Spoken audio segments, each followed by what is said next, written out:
Assalamualaikum warahmatullahi wabarakatuh. Al-Fatihah. A'udzubillahi minasyaitonir rajim. Alhamdulillahirabbil alamin.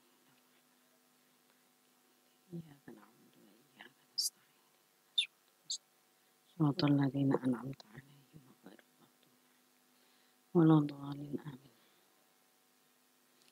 Bismillahirrahmanirrahim. Subhanakallahumma Rabbana la ilma lana illa ma 'allamtana innaka antal alimul hakim wa tub 'alaina innaka antat tawwabur rahim wa taqabbal minna innaka antas samiul alim wa 'allimna min ladunka ilman nafi'a ya dzal jalali wal ikram.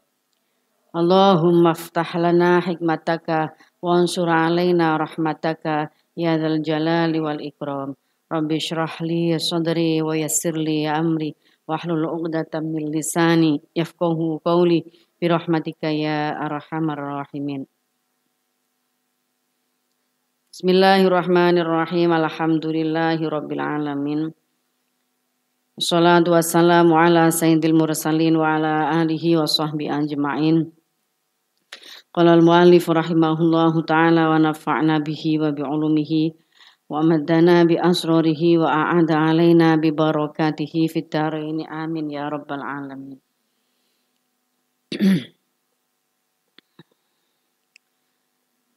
Mari kita melanjutkan mempelajari tentang hadis-hadis sahih penguatan hak-hak perempuan, dan kali ini yang akan kita baca adalah tentang hak biologis ya, hak pemenuhan kebutuhan seksual pada diri perempuan.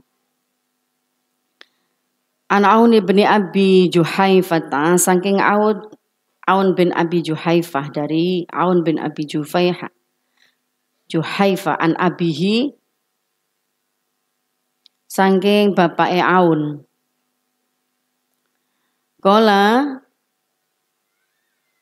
ndika sapa abihi akho an-nabiyyu sallallahu alaihi wasallam baina Salmana wa Abi Darda. Fazara Salmanu Abi Darda fara'a Ummat Darda'i mutabadzilah. Faqala laha ma sya'nuki qalat akhuka Abu Darda laisa lahu hajatun fid dunya. Jadi Nabi itu menyambungkan persaudaraan antara Salman dan Abu Darda. Akho nyambungaken dulur sapa Nabi, akho nyambungaken dulur sapa Nabi baina Salmana ing dalem antarane Salman wa Abi Darda lan Abu Darda. Fazara mongko ngunjungi sapa Salman Abu Darda ing Abu Darda. Fara'a mongko ningali Salman Ummat Darda'i ing Ummut Darda, istrinya Abu Darda iku Ummat Darda'i Darda mutabadzilan halih wong kang ino penampilane. Faqala nuli takon sapa Salman laha marang Ummu Darda, maiku apa sya'nuki utawi tingkah sira wadon. Di satu saat Salman ini mengunjungi saudaranya, saudara yang dipertemukan oleh Nabi, yang disambungkan oleh Rasulullah Sallallahu Alaihi Wasallam. Salman mengunjungi Abu Darda, terus di situ dia bertemu dengan istrinya Abu Darda. Penampilannya itu lusuh, jelek itu penampilannya itu, orangnya itu tidak menarik gitu, yes, lusuh gitu ya. Lalu dia tanya kepada istrinya, ada apa ini? Mengapa kamu seperti ini? Terus istrinya menjawab, qolat, istrinya Abu Darda, qolat ndika matur sapa Abu Darda, aku kang utawi dulur sira Abu Darda iku Abu Darda laisa ora ono lahu kedue akhuka apa hajatun butuh fit dunya ing dalam dunia. Istrinya mengatakan saudaramu Abu Darda iku gak peduli terhadap kehidupan dunia, tidak punya butuh terhadap diriku. Gak butuh sama aku. Gampangane ngono. Faja'a mongko teko sapa Abu Darda, fasona alan agawe sapa Abu Darda lahu marang Salman to aman ing pakanan. Faqala mongko nuli ngucap sapa Abu Darda, kul mangano sira Salman, fa ini mongko sak temene ingsun iku imun wong kang poso. Kala ngendika sapa Salman, ma'ana ora ana utawi ingsun iku biakilin kelawan wong kang mangan hatta tak kula sing mangan sapa sira. Fa kala mongko limam sapa Salman, falamma kana mongko tatkalane ana apa lailu wengi dhahaba mongko budalan sapa Abu Darda yakumu hale salat sapa Abu Darda. Faqala nuli ngucap sapa Salman nam turu sira. Fanama mangko turu sapa Abu Darda. Kemadhaban nuli tangi maneh budal sapa Abu Darda yakumu halih salat sapa Abu Darda. Faqala nuli ngendika sapa Salman nam turu sapa sira. Falamma kana mangko tatkalane ana apa akhirul laili akhire wengi kala ngendika sapa Salman kum tangi sapa sira al ana ing dalem saiki. Jadi apa yang diceritakan oleh istrinya Abu Darda itu memang dilihat oleh Salman, sahabat Salman ini memang betul. Ternyata Abu Darda itu hidupnya itu dipenuhi dengan ibadah sing hablum minallah, menurut dia begitu. Jadi iji awal iku wis salat tangi sholat itu full sepanjang malam itu diisi dengan sholat. Terus kemudian saat ia terbangun awal malam terbangun sama sahabat Salman dibilangi turu maneh sampean. Jadi ceritanya sahabat Salman itu nginep supaya tahu kehidupan lalu tahu kehidupan dari saudaranya ini Abu Darda bersama dengan istrinya. Kamu tidur lagi Abu Darda ini. Bangun lagi pertengahan malam. Diminta sama sahabat tidur lagi. Lalu akhir malam bangun lagi. Jadi full gitu ya sepanjang malam sahabat Abu Darda ini hidupnya full ibadah hablum minallah, sholat saja. Siangnya dia puasa terus. Jadi waktu sahabat Salman itu datang, Abu Darda itu menghidangi makanan. Jadi ini juga potret laki-laki yang juga mengerjakan tugas rumah tangga. Menyiapkan makanan terus menghidangkan makanan ke tamunya. Ya, dalam hal ini sahabat Salman, saudaranya, dihidangi makanan. Lalu Abu Darda ini berkata, makanlah ini saya puasa. Tamu ini dikon mangan, tapi awake poso. Terus malamnya juga begitu, full dibuat ibadah. Jadi paginya puasa sampai sore, malamnya full sholat. Makanya istrinya kemudian kondisinya lusuh gitu, gak cantik. Tidak tampil menarik, tidak cantik. Terus lalu sahabat Salman kemudian mengajak sholat di akhir malam. Lalu sahabat Salman menasehati jadi saudaranya ini Abu Darda. Faqala mongko nuli ngendika lahu marang Abu Darda sapa Salman. Inna li rabbika 'alaika haqqan. Saat temene iku kedue pangeran sira alaika melarat ing atase sira apa haqqan hak. Wali nafsi kalan kedue awak sira alaika ing atase sira apa haqqan hak. Wali ahli kalan kedue keluarga sira alaika ing atase sira apa haqqan hak. Fa'ti kulladzi haqqin haqqahu. Muga paringono sapa sira kulladzi haqqin ing saben-saben wong kang duweni hak haqqahu ing hae dzi haqqin.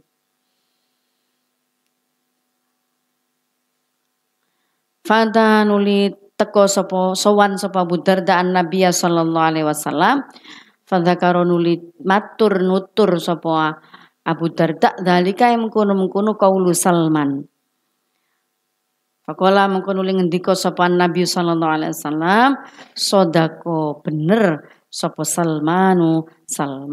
Rawang riwayatake hadis sapa Al-Bukhari Imam Bukhari. Di akhir malam kemudian baru Salman ini mengajak saudaranya untuk bangun malam sholat bersama-sama. Lalu setelah sholat bersama-sama ini sahabat Salman mengatakan, Inna li rabbika alaika haqqun. Tuhanmu itu memiliki hak atas dirimu. Wal nafsika alaika haqqun. Dirimu juga punya hak atas dirimu sendiri. Wali ahlika alaika haqqun. Dan keluargamu juga memiliki hak atas dirimu. Fa'ati kulladzi haqqin haqqahu, maka penuhilah gitu ya. Penuhilah hak masing-masing. Hak masing-masing. Tuhanmu punya hak atas dirimu. Punya hak untuk kau sembah, punya hak untuk kau taati, punya hak untuk kau mintai doa. Itu harus kamu penuhi. Tapi juga hak atas dirimu. Kamu juga punya hak atas dirimu sendiri. Poso terus itu. Tubuh juga punya hak untuk makan sesuai dengan kebutuhan gizinya, kebutuhan tubuhnya. Kemudian keluargamu, lebih khusus lagi istrimu juga punya hak atas dirimu.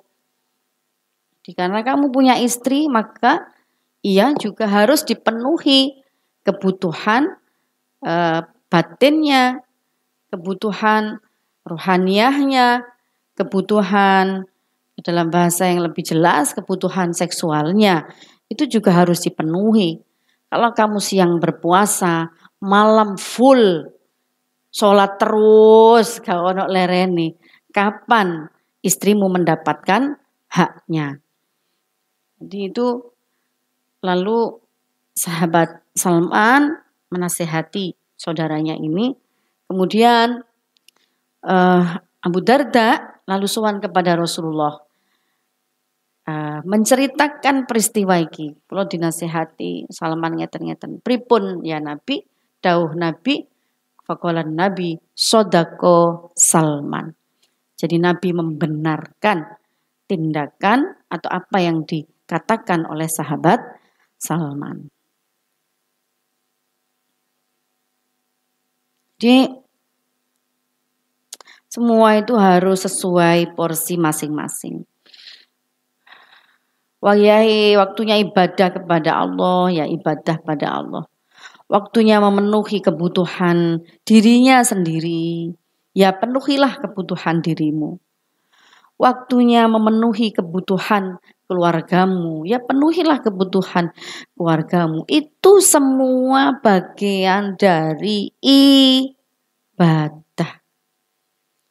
Jadi ibadah itu bukan kemudian semata-mata hubungan manusia dengan Tuhannya saja, hablum minallah, itu juga harus dipenuhi dengan baik.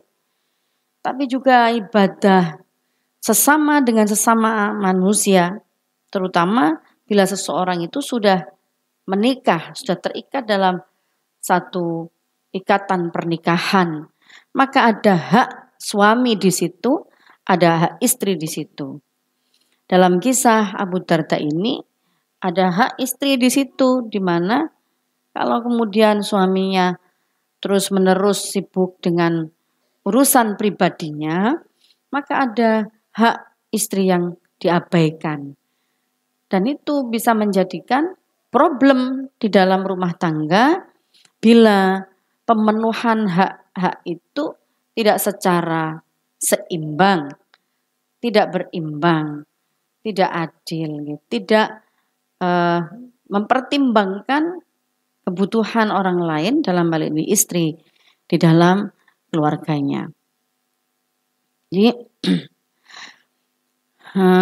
selama ini mungkin di masyarakat kita itu masih banyak yang berpikiran bahwa pemenuhan kebutuhan seksual itu hanya oleh laki-laki, yang itu menjadi kewajiban seorang istri. Jadi ada banyak rumor atau pembicaraan yang berkembang di masyarakat dengan budaya patriarkis ini, bahwa perempuan itu memiliki kewajiban memenuhi kebutuhan seksual laki-laki. Tetapi ini tidak berlaku sebaliknya, bahwa seharusnya melihat dari teks hadis ini, itu Rasul membenarkan apa yang dikatakan oleh sahabat Salman. Itu berarti bahwa demikian pula sebaliknya, laki-laki pun memiliki kewajiban memenuhi kebutuhan seksual istrinya, memenuhi kebutuhan biologis, bahasa yang lebih lebih tertutup gitu ya, memenuhi kebutuhan biologis istrinya. Itu juga sama-sama, masing-masing memiliki hak yang sama. Tidak kemudian yang harus dipenuhi dan itu menjadi kewajiban itu hanya perempuan kepada laki-laki. Kebutuhan biologisnya harus dipenuhi, sementara pada perempuan wis terserah, aku pasrah gitu. Tidak, itu bahkan di taraf ini, dalam kasus ini itu Rasul pun menyatakan podo-podo duwe hak. Jadi istrimu yo duwe hak kanggo dipenuhi kebutuhan biologisnya. Kalau ini tercipta dengan baik gitu nggih, ya insya Allah itu kehidupan rumah tangga itu memenuhi teladan dari apa yang dawuhkan, apa yang disampaikan, apa yang ditakrirkan oleh baginda Rasulullah SAW. Kita lanjutkan. Nanti di hadis yang lain akan ada juga keterangan tentang kasusnya itu pada laki-laki yang juga harus dipenuhi haknya, hak biologisnya oleh perempuan, oleh istrinya. Ana Aisyah qalat kuntu aghtasilu ana wan nabiyyu sallallahu alaihi wasallam min ina'in wahidin min qadahin yuqalu lahu al-faraqu, rawi al-Bukhari. Hadis dari Aisyah, beliau berkata, kuntu ana sapa ingsun iku aghtasilu adus sapa ingsun ana utawi ingsun nabiyyu lan nabi iku min ina'in saking wadah wahidin kang siji min qadahin saking tembikar. Yuqalu kang den ucapake apa lahu keduwene qadah apa al-farraqu alan faraq, rawahu al-Bukhari. Hadis Bukhari ya. Ini yang kemarin saya sampaikan ini. Sayyidah Aisyah itu banyak. Jadi kita harus berterima kasih ya, harus sangat berterima kasih kepada perempuan. Dalam hal ini adalah istri Rasulullah yang bernama Sayyidah Aisyah, karena dari riwayat-riwayat dari beliau itu banyak sekali hadis-hadis yang diriwayatkan atau yang muncul dari beliau, yang melewati beliau, di mana beliau menggambarkan secara jelas, secara detail kehidupan rumah tangga Rasulullah SAW, yang itu beliau tahu persis itu harus menjadi teladan bagi umatnya. Jadi tidak ada hal tabu itu dalam hal mendidik umatnya agar ia berperilaku, berusaha terus meneladani perilaku baginda Rasul. Jadi tidak main-main ya, itu banyak hadis yang periwayatannya melalui Sayyidah Aisyah, dan itu banyak pula yang berkaitan dengan kehidupan di dalam rumah tangga. Baginda yang itu harus dipedomani oleh umat Muslim, umat Islam khususnya, jika kita mengaku sebagai umat Rasulullah dan kita mengaku mencintai baginda Rasul. Dalam kasus ini, itu sebaiknya umat Islam memang belajar ilmu-ilmu tentang kerumah tanggaan, atau lebih luas lagi tentang seksologi ya, ilmu tentang itu mestinya kita belajar dari kitab gitu. Jadi gak kemudian ngawur buka Google cari yang itu, malah kemudian memacu hasrat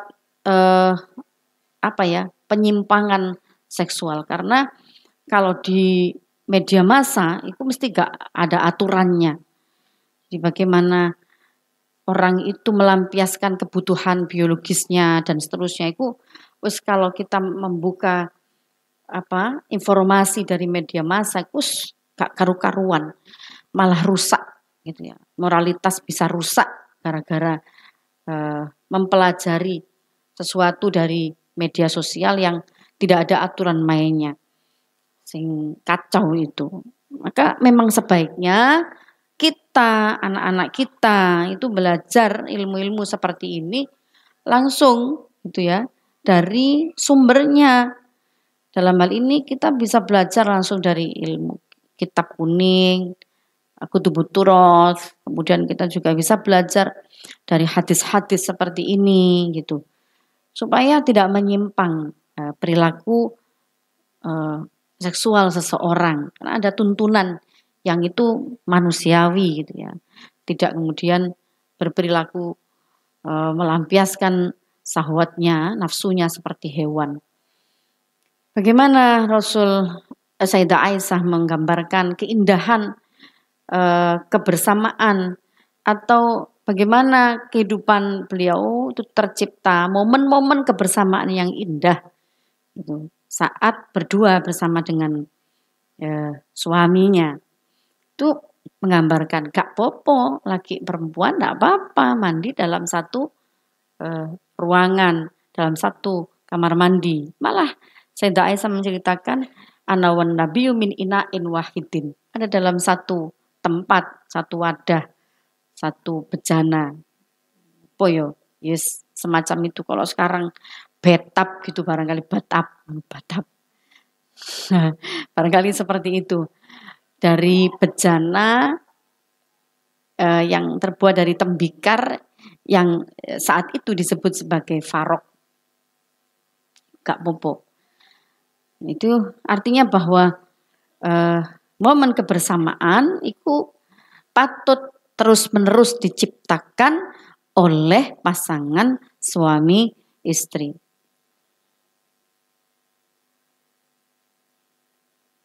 Dan kalau bisa dikontekstualisasi hadis ini, jadi intim itu tidak selalu harus hubungan seksual ya, tidak selalu harus itu. Tapi bisa saja keintiman itu tercipta di dalam aktivitas-aktivitas yang lain.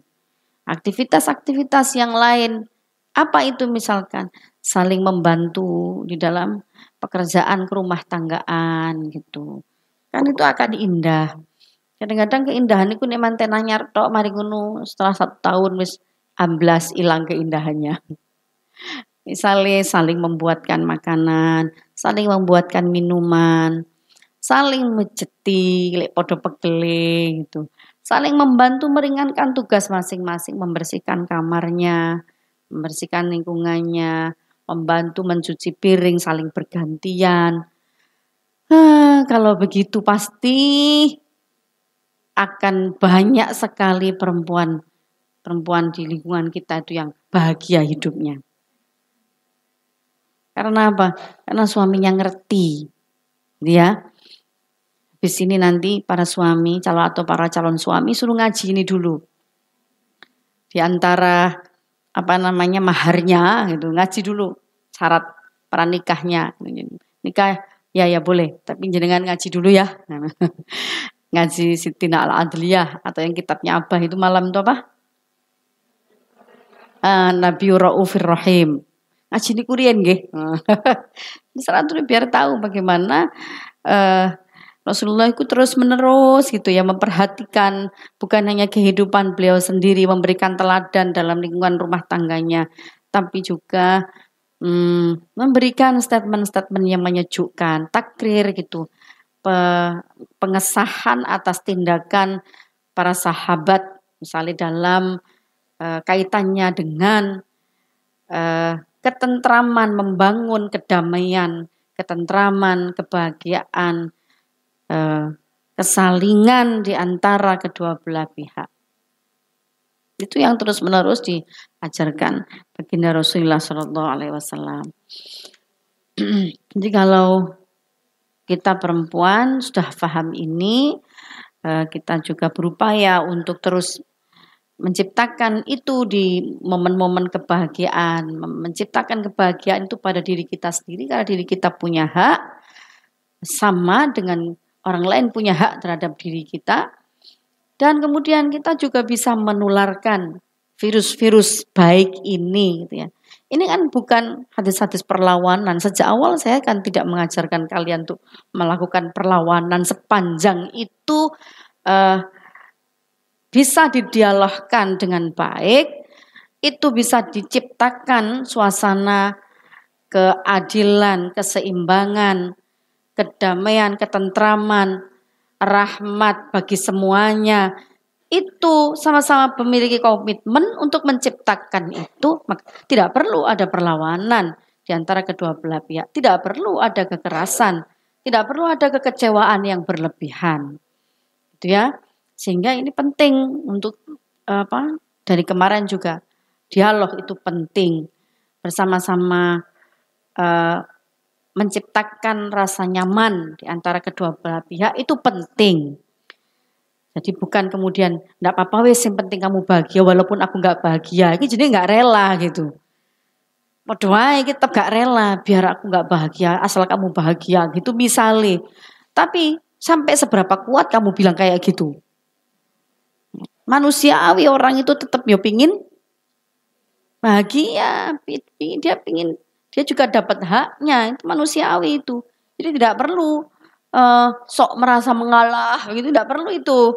Itu dibicarakan dengan baik gitu agar juga di antara kedua pasangan ini saling mengerti, bisa memahami kebutuhan masing-masing, bisa memahami ketidaknyamanan masing-masing. Yang kemarin itu kalau kamu tidak suka, kalau suamimu tidak suka terhadap laki-laki lain misalnya siapa gitu, jangan masukkan ia ke dalam rumahmu. Kalau istrimu juga tidak suka, jangan masukkan. Itu kan artinya kudu saling memiliki memiliki pengertian dan menciptakan rasa nyaman di hati kedua belah pihak. Nah, saya katakan tadi hadis Aisyah dari Sayyidah Aisyah ini memang menciptakan salah satu gambaran itu bagaimana Rasulullah dan Sayyidah Aisyah itu terus-menerus menciptakan kebersamaan. Dan jangan dipersempit ini, kebersamaan itu hanya di ruang-ruang, misalnya di kasur, kemudian kalau contohnya ini di kamar mandi, nggak harus seperti itu. Bersamaan bisa di dapur, bantuin ngulek gitu misalkan. Bantuin itu indah sekali. Mulane golek santri juga, santriku kadang-kadang yo mandiri, wis pinter iso masak dhewe, mbah dhewe. Gak perlu kudu kon kita sing mbah kabeh. Jenengan kan wis tau nyantri, wis nyatu mbah dhewe, ayo mbah dhewe. Atau ini dong, tolong dong. Misalnya yang perempuan sedang melahirkan itu dia berarti kan masih sedang dalam tugas-tugas reproduksi. Nah, dia habis melahirkan itu kan masih banyak beban, harus merawat bayi, dia kan akeh tugas gitu loh. Maka sangat mulia bila suami juga membantu pekerjaan-pekerjaan istri. Nanti ada di sini diterangkan bagaimana Rasulullah itu juga membantu pekerjaan istri-istrinya di rumahnya. Beliau ditanya, bagaimana Rasul kalau di rumah? Beliau juga bantu pekerjaan kami di rumah. Masak ya dibantu masak, nyuci dibantu nyuci. Begitu mungkin gambarannya. Jadi Rasul pun tidak pernah segan melakukan tugas-tugas domestik, ya, peran-peran domestik, peran-peran di dalam rumah tangga. Itu juga dilakukan oleh Rasulullah SAW. Kita lanjutkan babu fil muasyarah bil ma'ruf. Tadi bab dalam menerangkan muasyarah bil ma'ruf. An Jabir ibni Abdullah radhiyallahu an yaqulu qala Rasulullah sallallahu alaihi wasallam idza tala hadukum al-ghaibata fala yatruk ahlahu lailan. Kalau kamu laki-laki pulang malam pergi lama, terus pulangmu malam, jangan ketuk pintu rumahmu. Dawuhnya Nabi, rawahu al-Bukhari ya. Jangan ketuk pintu rumahmu. Karena apa? Istrimu sedang istirahat. Mungkin dia capek seharian ngurus anakmu, ngurus pekerjaannya, ngurus rumahnya, ngurus hal-hal yang kamu tinggalkan selama kamu pergi. Istrimu semua yang ngurus itu. Jadi kalau kamu datang malam, Rasul melarang. Laya truku ojo ndodok. Datola nalikani suwe sapa hadukum sira kabeh al-ghaibata ing lunga. Kalau kalian pergi lama, falaya truk mongko aja ndodok, ngetuk-ngetuk lawang. Sapa ahad ahlau ing keluargane ahad lelan ing dalam waktu wengi. Datang malam-malam gedor-gedor pintu itu ganggu istrimu, jangan kamu lakukan itu. Saiki mungkin kunci kan bisa didobel, suruh bawa kunci sendiri biar nggak ganggu, gitu. Nanti sampai hal yang seperti ini gitu ya, adab bagi seorang suami terhadap istrinya agar tidak mengganggu ketenangan istirahat istrinya. Itu dituntun oleh baginda Rasul. Bisa ini berlaku sebaliknya juga bisa. Misalnya istri habis bepergian itu untuk urusan rumah atau urusan keluarganya apa gitu, bertemu dengan sanak familinya di luar kota, lalu ia pulang malam gitu misalkan, ya jangan mengganggu suaminya. Jadi apa sih Rasul sedang mengajarkan kepada kita adab kita terhadap pasangan kita saat ia sedang beristirahat. Maka baginya hak untuk tidak kita ganggu. Sedang istirahat jangan diganggu. Para suami jangan mengganggu istrimu yang sedang istirahat. Demikian pula sebaliknya. Para istri juga jangan melakukan hal demikian karena suamimu mungkin lelah setelah melaksanakan kewajibannya sebagai seorang suami mencarikan nafkah bagimu dan keluargamu. Maka jangan kalau sudah pulang malam-malam, jangan kamu ketok-ketok, gedor-gedor, apalagi gedor pintunya saja nggak boleh. Rasul ngajari ojo melakukan itu, apalagi gak dibuka, habis masuk marah-marah lagi, tempeleng lagi, naudzubillah. Ini laki-laki apa ini, macam apa? Jadi makroman nisa illa karim wa ma ahanahunna illa lain. Jadi bukan laki-laki yang mulia. Laki-laki yang mulia adalah laki-laki yang memuliakan, menghormati istrinya. Laki-laki yang hina adalah ia yang menghinakan istrinya.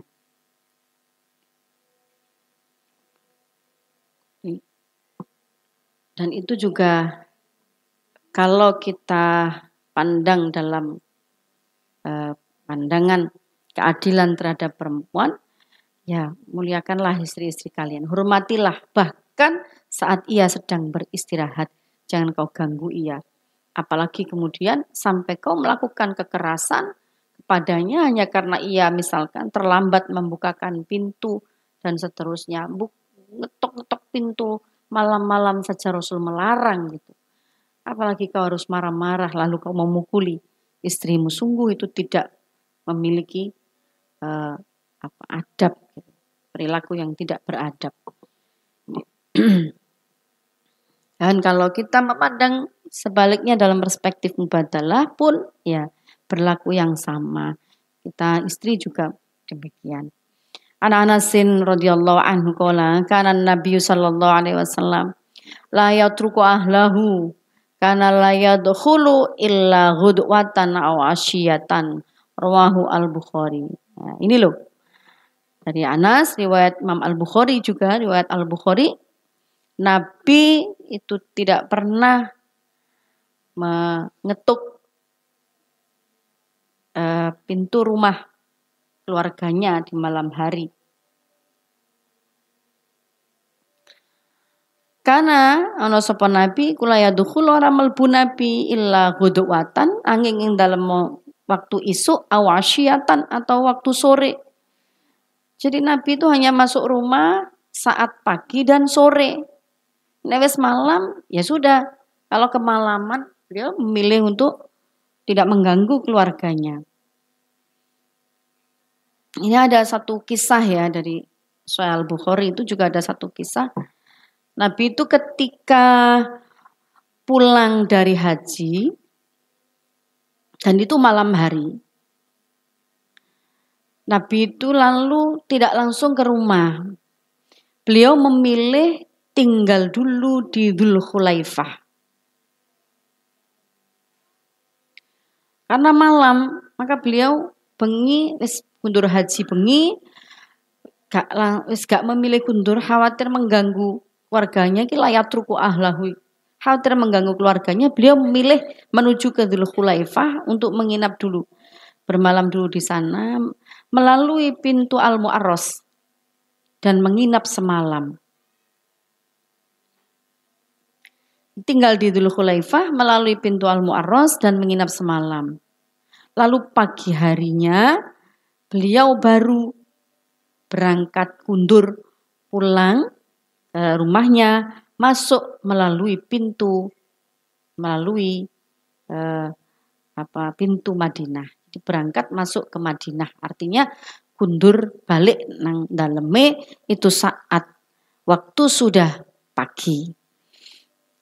Maka di hadis ini riwayat Bukhari ini diterangkan Nabi itu masuk daleme kalau pagi jelas akan mengganggu ya, atau sore belum waktu malam. Bahkan ada satu kisah tentang Rasulullah yang dicatat juga bahwa Nabi pernah kundur dalu pulang dari haji, itu pun karena begitu beliau sangat memuliakan keluarganya, boten kundur langsung, memilih menginap dulu di Dzul Khulaifah melalui pintu Al-Mu'arras. Lalu lebih kundur baru berangkat pulang pagi harinya.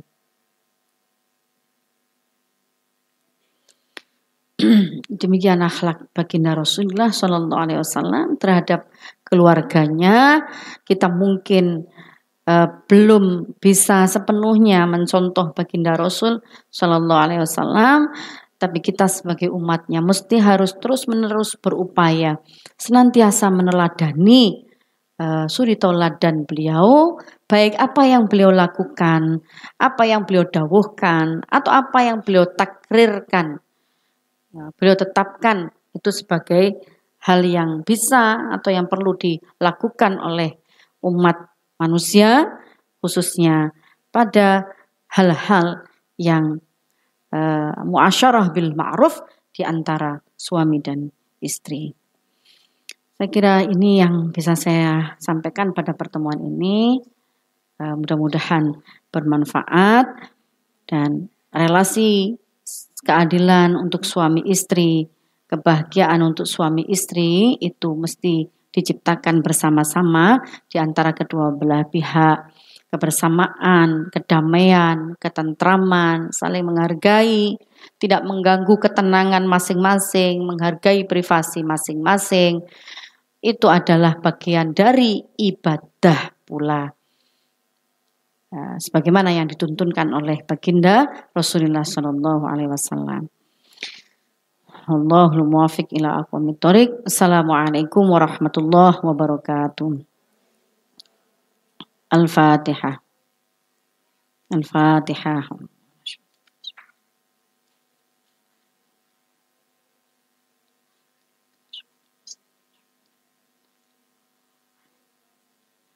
Bismillahirrahmanirrahim. Allahumma sholli ala Sayyidina Muhammad wa ala ali Sayyidina Muhammad. Allahumma inni astaudi'uka ma'allamtanihi faradutu ilayya inda hajati ilayhi wa la tunsini ya rabbal alamin. Allahumma inni astaudi'uka ma'allamtanihi faradutu ilayya inda hajati ilayhi wa la tunsini ya rabbal alamin. Allahumma inni astaudi'uka ma'allamtanihi faradutu ilayya inda hajati ilayhi wa la tunsini ya rabbal alamin.